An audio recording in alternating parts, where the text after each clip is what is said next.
Nama sebenar Syekh Muhammad Abduh ialah Muhammad bin Abduh bin Hasan bin Khair Allah. Syekh Muhammad Abduh dia lahir di desa Mahalanas, iaitu di Al-Buhairah, Mesir bersamaan pada 1849 Masihi dan beliau wafat pada 1905 Masihi. Beliau mendapat pendidikan awal mempelajari Al-Quran dan beliau telah menghafal kitab ketika beliau berusia 12 tahun. Beliau melanjutkan pelajarannya ke Universiti Al-Azhar di Kahira dan beliau tamat pelajarannya pada 1869 Masihi. Lalu Syekh Muhammad Abduh ni dia telah bertemu dengan seorang tokoh reformasi dunia, iaitu Said Jamal Al-Din Al-Afghani di dalam sebuah diskusi. Jadi di situ Syekh Muhammad Abduh dia telah terpengaruh dengan fahaman Al-Afghani yang merupakan seorang pemikiran moden yang mempunyai semangat yang tinggi dalam mengembalikan kegemilangan umat Islam yang ketika itu berada di bawah pengawasan Barat dan menolak kefanatikan. Salah satu sumbangan Syekh Muhammad Abduh ialah menggerakkan gerakan Islam. Gerakan Islam ini ialah satu gerakan pemulihan untuk membetulkan pandangan masyarakat Mesir terhadap Islam. Gerakan ini bertujuan untuk memajukan umat Islam berdasarkan Al-Quran dan Hadis. Beliau turut meneruskan gerakan Pan-Islamism yang telah diasaskan oleh Jamaluddin Al-Afghani. Tujuan idea gerakan ini adalah lebih ke arah pembangunan rohani dan jasmani. Program Islah dilaksanakan melalui beberapa langkah ataupun metodologi bagi menarik perhatian masyarakat Islam di Mesir dan di seluruh dunia. Misalnya, proses penyampaian maklumat dilakukan menggunakan pidato.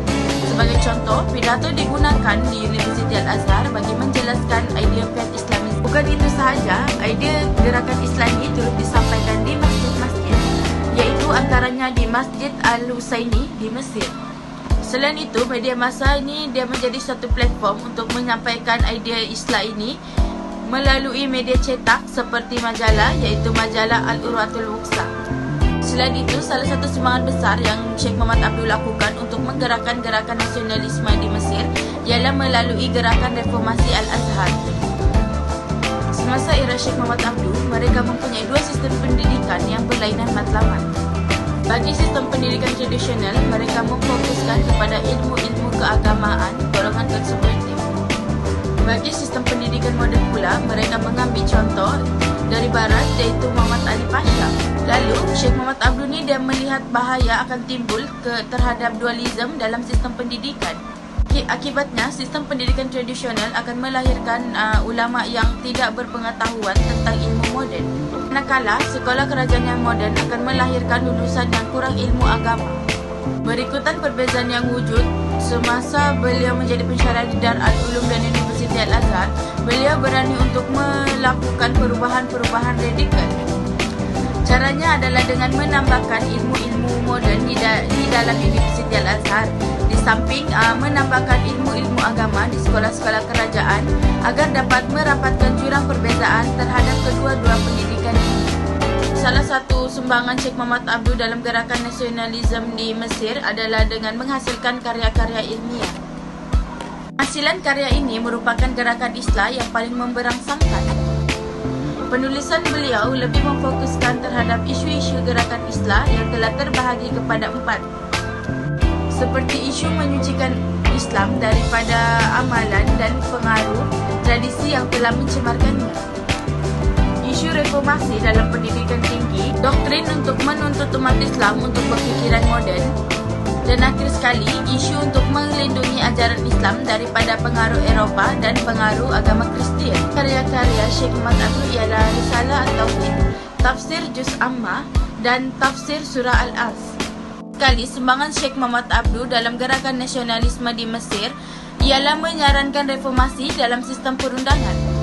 Idea ini wujud ketika beliau menjawat jawatan sebagai hakim di Mahkamah Rayuan Mesir.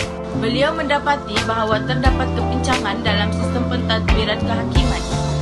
Syekh Muhammad Abduh berpendapat ketidakcekapan pentadbiran menjadikan pentadbiran tidak sistematik dan memerlukan pengislahan. Lalu beliau mengemukakan idea reformasinya melalui karya berjudul At-Tahrir fi Islah Al-Mahakim Asy-Syariah.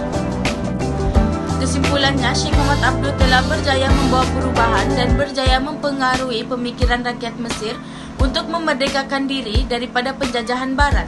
Dengan itu, akhirnya Mesir memperolehi kemerdekaan daripada British pada 1922 Masihi. Gerakan reformasi oleh Sheikh Muhammad Abduh telah berjaya mempengaruhi gerakan nasionalisme di seluruh negara Islam. Mereka menjadi benteng umat Islam daripada idea dan pemikiran Barat dan tidak selari dengan syariat Islam.